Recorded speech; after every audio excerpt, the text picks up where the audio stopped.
Hello everyone! Welcome dito sa Native Man Math Tutorial wherein you can find free mathematics Tagalog tutorial. Ang content ng video na ito ay Grade 9 Mathematics, Term 1, Week 2 of the revised K-10 curriculum.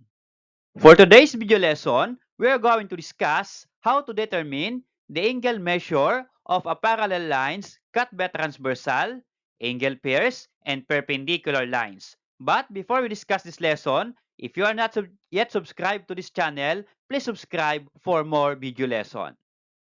Okay, let's begin. The learning competency of this lesson is determine angle measures involving angle pairs, parallel and perpendicular lines, and parallel lines cut by a transversal. This is term 1, week 2 of the revised K-10 curriculum. And for the objectives, at the end of the session, you will be able to, number 1, recall the different properties of parallel lines cut by a transversal and angle pairs. Number 2, determine the angle measures involving parallel lines cut by a transversal and angle pairs correctly. And number 3, accurately measure angles using protractor to verify relationships of angles formed by parallel lines cut by a transversal. To start, let us recall the angle pairs that we discussed when you were in grade 8. Angle pairs consist of two angles that are related either by their measurements or their positions relative to each other. And there are many kinds of angle pairs. We have the so-called complementary angles, supplementary angles, adjacent angles, vertical angles, congruent angles, and linear pair. Now, to recall those different angle pairs, we are going to identify which angle pairs is represented by the given figure below here. Okay, for this figure, for angle 1 and angle 2, we have this figure. What angle pair represented by angle 1 and angle 2? So this is the so-called complementary angle. So I'm going to mark. So this figure is complementary angles. Okay, so why complementary? Or what does it mean when you say complementary? So the sum of the two angles is equal to 90 degrees. Let us say for angle 1, the measurement of angle 1 is 40 degrees. Now, what is the measurement of angle 2 so that they are complementary to each other? The measurement is 50 degrees. So that 40 plus 50 is equal to 90 degrees. Okay, how about this second figure? The figure illustrates intersecting lines. Okay, now, what angle pairs represented by this figure? Okay, so this is so-called the vertical angles. Okay, so from vertical angles, mark ko po dito. Okay, this one. So, what are the vertical angles represented by this figure? So, yung vertical angles dyan ay ito pong angle 1 and angle 3.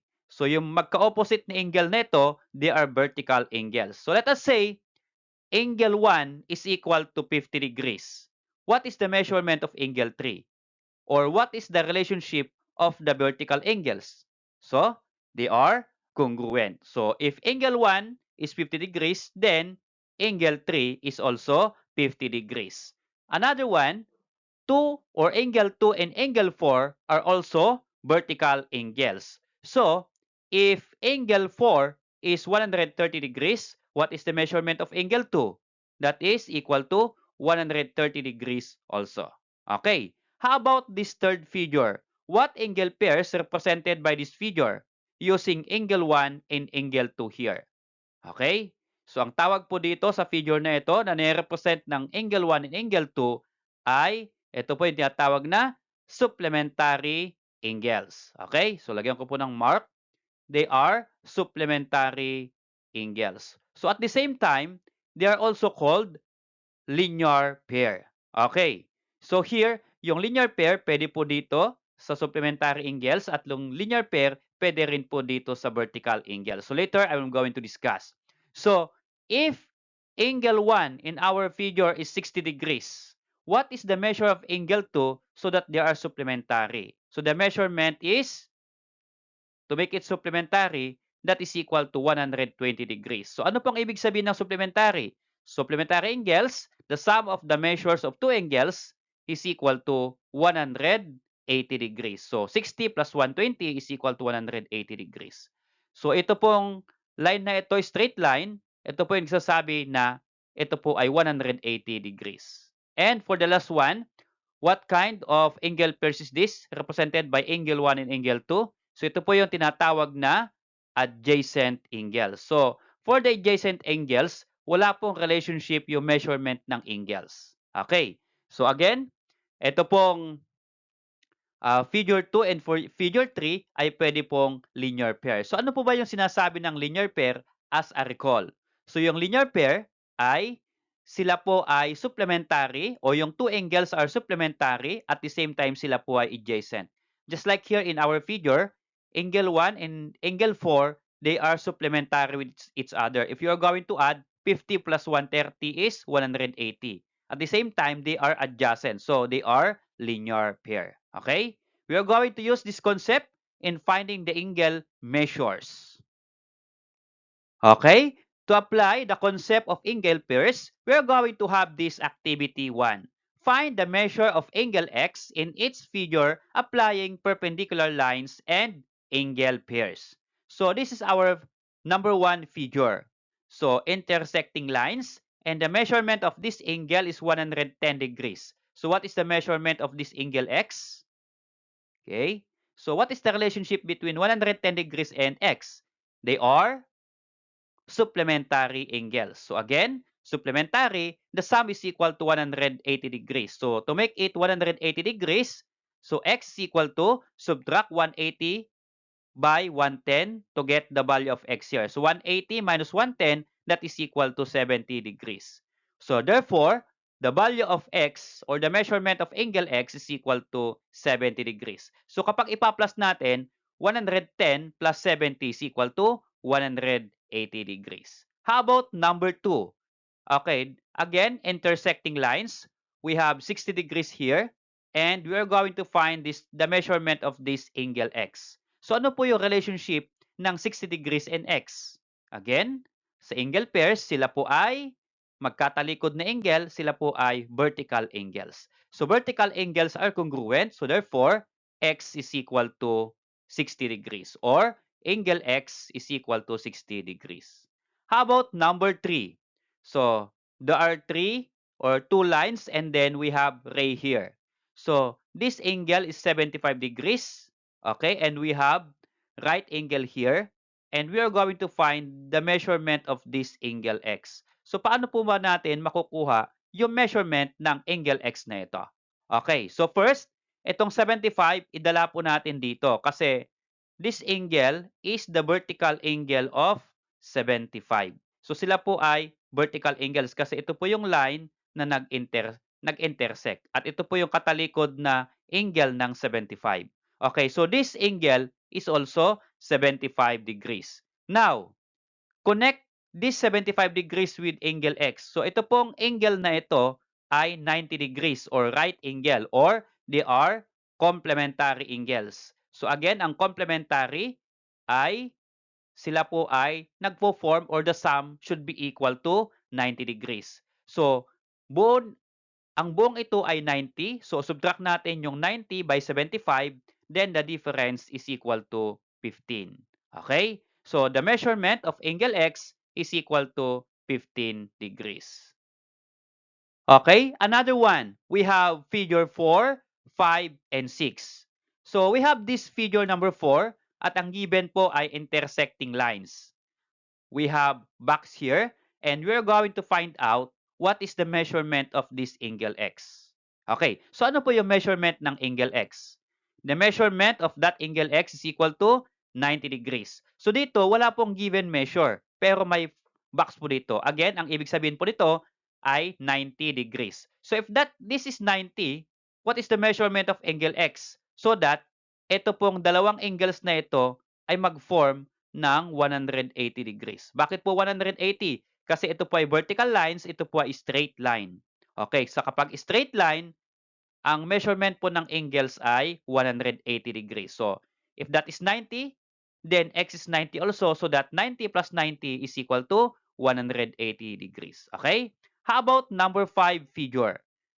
Ito po yung ating given lines. Okay? We have intersecting lines here, and then we have ray here, at meron po tayong box dito, and then this is angle x. Now, we are going to find the measurement of angle x.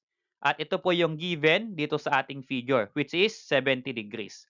Now, ililipat natin yung 70 na ito papunta po dito sa part dito para ma-relate po natin dito sa angle x na hinahanap. Okay, what is the relationship of this angle and 70? They are magkatalikod, so they are vertical angles. So vertical angles are congruent. So if this is 70, this is 70 degrees also. Okay, now we have 70, then x, and then box. So again, ito pong box na ito ay 90 degrees.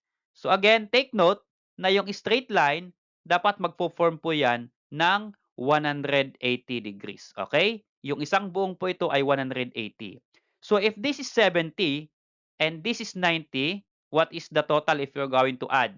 So 90 plus 70 is equal to 160 degrees. So ilan po yung kulang para maging 180? At yung kulang na yon, yun po ang measurement ng angle x. So 180 minus 160 is equal to 20 degrees. So mean to say, the measurement of angle x is 20. So that 70 plus 20 plus 90 is equal to 180. Or in short, kapag ito po ay perpendicular lines, ito ay 90, ang total po nito ay 90 din. So 70 para maging 90, ito po ay 20. So 20 plus 70 is 90 degrees. How about number 6? Ito po yung ating figure. Okay, medyo mas madali po ba kaysa ito?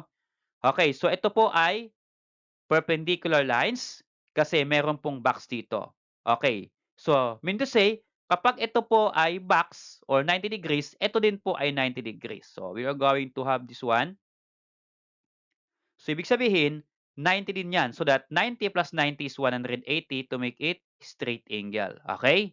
So, kung ito po ay 90 yung total ng dalawang angles na ito, 50 and x, now what is the measurement of angle x to make it 90? So, that is 40 degrees. So, 50 plus 40 is equal to 90 degrees. So, measurement of angle x dyan ay 40 degrees. How about finding the angle measure of parallel lines cut by a transversal? So as I recall, we're going to recall parallel lines and transversal. Parallel lines are two coplanar lines that do not intersect. And for transversal, it is a line that intersect two coplanar lines at two distinct points in the same plane. And ito po yung parallel lines cut by a transversal. So line M and line N are parallel lines because of this symbol. So ito po yung symbol ng parallel lines, arrowhead here. And we have a line here and this line is line T. Ang tawag po sa line na ito ay transversal. So, in-intersect po niya yung two lines na parallel lines. Now, how many angles are formed? There are 8 angles formed. Okay. So, here, didiscuss natin sa previous lesson natin about the properties of parallel lines cut by a transversal. At ito po yon sila. 1, 2, 3, 4, 5. We have the so-called here, corresponding angles. We have the alternate interior angles. We have the alternate exterior angles. Same side interior angles. Same side exterior angles. So yung mga properties po ito ng parallel lines cut by transversal ay gagamitin po natin yung concept niya to find the angle measures. Okay, let us say the measurement of angle 1 in our figure is 100 degrees. Now, what is the measurement of angle 2?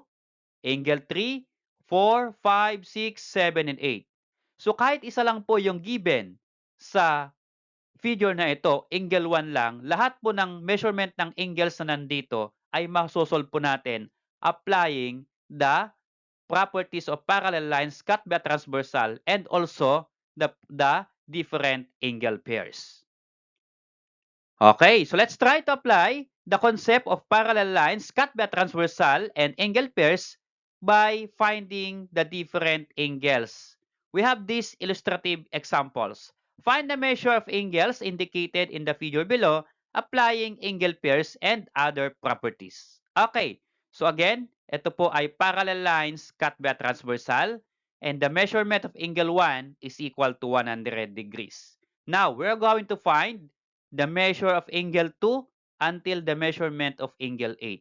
So yung M po dito sa ating question ay, ang ibig sabihin po niya ay measure. So the measure of angle 2 is equal to blank. Okay, so punta po tayo dito sa ating figure. Applying the concept or the properties of parallel lines cut by a transversal, what is the relationship of angle 1 to other angles? So marami po, di ba? So meron tayong tinatawag na corresponding angles, and corresponding angles are congruent. Okay, so what angle is corresponds to angle 1? That is angle 5. So angle 1 is corresponds to angle 5, then that is also 100 degrees. So corresponding angles are congruent. What else? Ano po yung pwede pa po nating i-relate after that? So the next one is the measurement of angle 3. So anong measurement po ng angle 3 sa angle 5? Ano po ang tawag sa kanila sa properties ng parallel lines cut by transversal? Sila po ay alternate interior angles. And alternate interior angles are congruent. So angle 3 is equal to 100 degrees also. Okay. Next, saan po natin i-connect yung 100 degrees? Ko-connect po natin sa kanyang corresponding angles. So what angle is corresponds to angle 3? That is angle 7. Okay. But, meron po tayong another way or shortcut method aside from corresponding angles. Meron din po tayo doon sa angle pairs na vertical angles. So pag angle 1 or angle 1 is 100, ang vertical angles po ay 1 and 3. Vertical angles. So pareho po sila ng measurement, di ba? Gawin din po sa angle 5 and angle 7, they are vertical angles, then the measurement of the angles are congruent also. Okay? Now, how about the other angles? So i-relate po natin itong 100 degrees dito po sa angle 4. At angle 4 and angle 5, they are same side interior angles. At ang same side interior angles, sila po ay supplementary. Meaning to say, if they are supplementary, if you add the measurement of angle 4 by the measurement of angle 5, then the sum should be 180 degrees. Okay? Or, if you're going to substitute, measurement of angle 4 is unknown, measurement of angle 5 is 100, then that is equal to 180. So, i-move natin yung 100 sa right side. Move natin, change the sign, 100, then minus 100 sa right side. Okay, so this become, measurement of angle 4 is equal to 180 minus 100, that is equal to 80 degrees. So, the measurement of angle 4 is equal to 80 degrees. Or, another method ay, ang tawag po sa kanila sa angle pairs, sila po ay supplementary angles. So, kapag ito ay 100 angle 1, ano po ang measurement ng angle 4? Para po sila ay supplementary. Or, ang sum ay 180. So, kapag yan po ay 100, ito rin po ay 80. So, that 100 plus 80 is 180. Okay, what's next? Kapag angle 4 ay 80. So, the measurement of angle 8 is 80 degrees. Bakit po? Sila po ay corresponding angles. And what's next? Ang measurement po ay angle 2. Angle 2 is equal to 80 degrees also. Bakit? Kasi angle 4 ay 80, angle 2 ay vertical ng angle 4. So, the same measurement po sila kasi sila po ay vertical angles. And also this one, 80, ito rin po ay 80 degrees because they are vertical angles. Okay? So, ngayon, meron na po tayo measurement from angle 2 to angle 8. So, ilagay po natin dito sa ating answer sheet. So, we have this one. Measurement of angle 2 is 80, angle 3 is 100, angle 4 is 80, up to angle 8 is equal to 80 degrees. So, dito po natin kinuha yung sagot po natin dito. Okay? Okay, for activity number 2, find the measure of angle x in each figure applying properties of parallel lines cut by a transversal. Okay, we have this number 1, 2, and 3 figures. So for figure 1, number 1, so again, parallel lines, line M and line N, we have transversal line T. So ang measurement ay 120 degrees here. Now, ang hahanapin daw po natin ay angle X. So what is the measurement of angle X in our figure? Okay? So ano ang relationship po nila? Sila po ay alternate interior angles. So kapag sila po ay alternate interior angles, sila po ay congruent. Meaning to say, ang measurement po ng angle X is 120 degrees also. Okay? How about number 2? Again, parallel lines, line M and line N, transversal line T. So meron po tayong given dito, 75 degrees, at ang hahanapin po natin ay ito pong angle X. So what is the measurement of angle X? Related to angle 75. Okay? So ano po yung relationship nila? Sila po ay alternate, but now they are exterior angles. So alternate exterior angles. So ano po yung alternate exterior angles? What is their relationship? They are equal or congruent. So therefore, if this is 75, angle X is also 75 degrees. Okay? So angle X is 75 degrees. How about number 3 figure? Okay, line P and line T are parallel lines, okay, using this symbol, and line Y is the transversal. So meron po tayong angle X here, and we have measurement of angle here, which is 40 degrees. Now, what is the measurement of this angle X? So ano po ang measurement ng angle X na ito? Ano ba yung relationship nila sa 40 degrees? Sila po ay corresponding angles, okay? And corresponding angles are congruent. Okay? So, if that is 40, then angle X is 40 degrees also. Okay? Okay? How about this activity number 3? Given the figure below, determine the value of X and the angle measures of each angle indicated by the numbers below. At ito po yung ating figure. We have figure 1 and figure 2. Okay, so let's try to solve number 1 figure. In our figure, line A and line B are parallel to each other, indicated by this symbol. And line T is the transversal.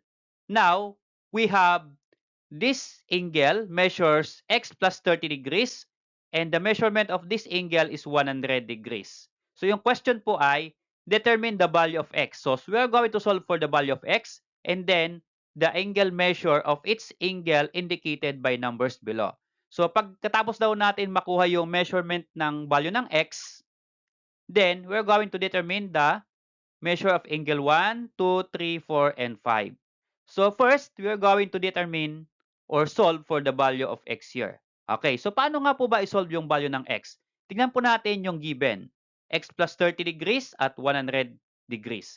I-relate po natin yung dalawang given. Ano ba yung relationship nila pagdating sa parallel lines cut by transversal? Sila po ay, ano po ang relationship po nila? Corresponding angles. And what is corresponding angles? Are they equal or not equal? So sila po ay equal angles kapag sila po ay corresponding angles. So gagawa po tayo ng equation, okay? I-equal po natin yung dalawang angles.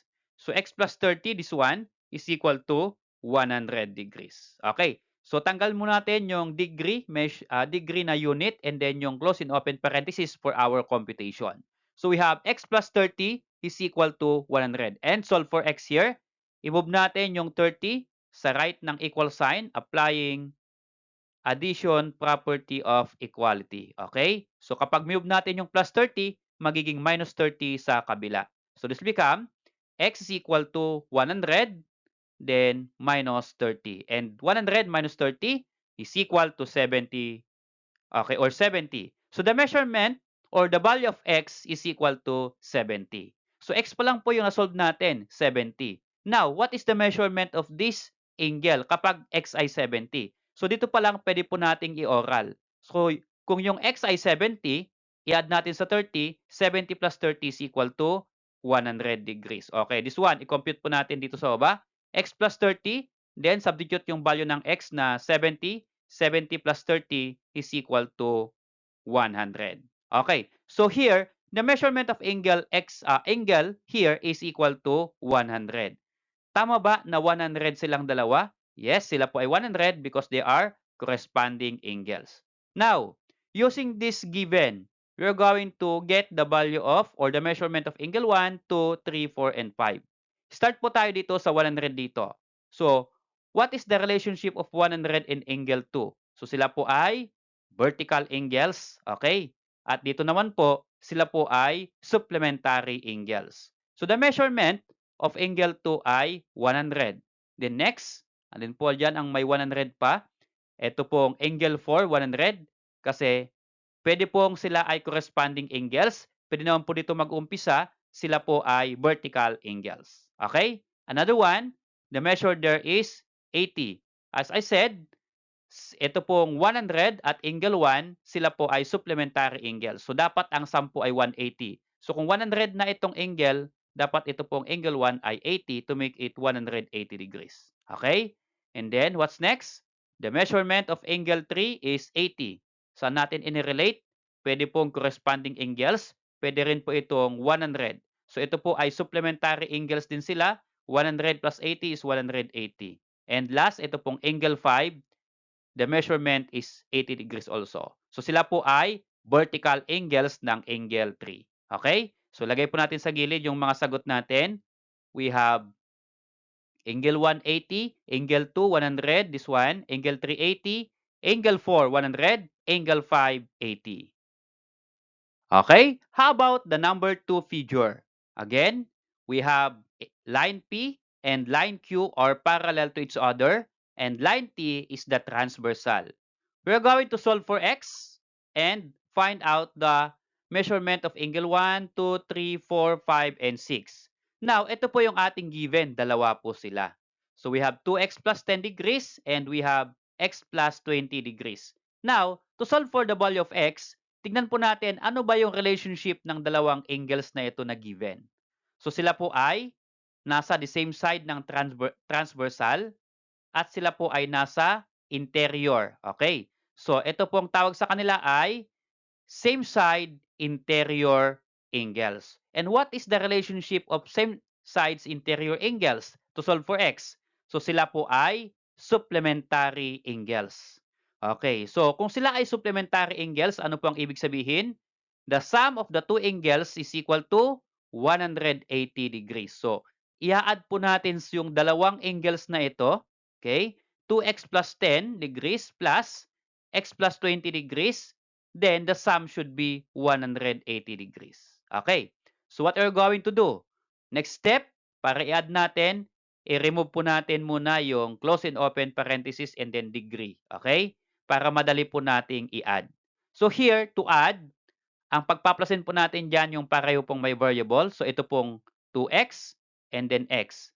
And then, you are going to add also 10 and then plus 20 here. Okay, so this will become, what is 2x plus x? That is equal to 3x. So, 2x plus x is 3x and 10 plus 20 is equal to 30. So, 3x plus 30 is equal to bring down or copy 180. Okay, now, we have 3x plus 30 is equal to 180. So, itong 30 ay i-move natin sa right side. Isama natin sa 180 by applying addition property of equality. Okay. So, plus 30, pag move natin sa right side, minus 30 po yan. Okay? So, this become 3x, this one, is equal to 180. I-move natin yung plus 30, magiging minus 30. And 180 minus 30, that is equal to 150. So, copy 3x, then equal sign, and then 150. Now, kinakalculate natin yung value ng x. May kasamang 3. We are going to remove 3. What we are going to do? Multiplication property of equality or the division property. Since ito po ay 3, so divide by 3 to both sides of the equation and then cancel 3. Okay? So, ang matitira po dito ay x. And then, if you're going to divide 150 by 3 is equal to 50. So the value of x is equal to 50. Okay. Now, since the value of x is equal to 50, we're going to substitute this 50 dito po sa ating dalawang given to find the measure of these angles. Okay. So ito po yung dalawang angles. 2x plus 10, this one, and x plus 20, ito po yan. We are going to substitute the value of x, which is 50, dito po sa ating given expression. So this will become Unahin po natin itong 2x plus 10. So 2x means 2 times x and x is 50. So 2 times 50, then plus 10. What is the first operation that we're going to perform? Okay, is it multiplication or addition? Okay, so sa MDAS, multiplication po muna. So 2 times 50 is equal to 100 and then add by 10, that is equal to 110 degrees. So the measurement of 2x plus 10 degree and exact total ay 110 degrees. So later, lagay po natin dyan. And for the second angle, x plus 20, kapag ang x ay 50, substitute, 50 plus 20 is 70 degrees. Okay, so lagay po natin dito sa ating figure that 2x plus 10, ang exact measure po niya ay 110 at x plus 20, ang exact measure po niya ay 70 degrees. Now, we're going to uh, find out the measurement of angle 1, 2, 3, 4, 5, and 6 using the two given here. Okay. So, ano po yung mga given dyan? Kapag ito ay 100, ito rin po ay 100 because they are vertical angles. So, next po ay, ito pong angle 4 is 110 degrees. Bakit po? Sila po ay, ano po, corresponding angles. 2 and 4 are corresponding angles. So, pareho pong 110 ang measurement. What next? Angle 6. So, angle 6 po ay vertical angles ng angle 4, so 110 din. What else? Ito pong 70, ang vertical po niya ay 5. So, 70 degrees din po yan. Okay? At 70 corresponds to angle 1, kaya ang angle 1 ay 70 degrees. And also, 70 degrees din ng angle 3 because they are vertical angles with angle 1. Okay?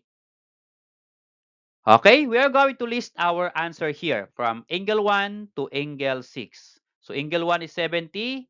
Add po natin. Angle 2 is 110 up to angle 6 is equal to 110 degrees. Okay? Salamat po sa panonood and I hope natuto po kayo dito sa aking simple discussion. For more video lesson, please like and subscribe.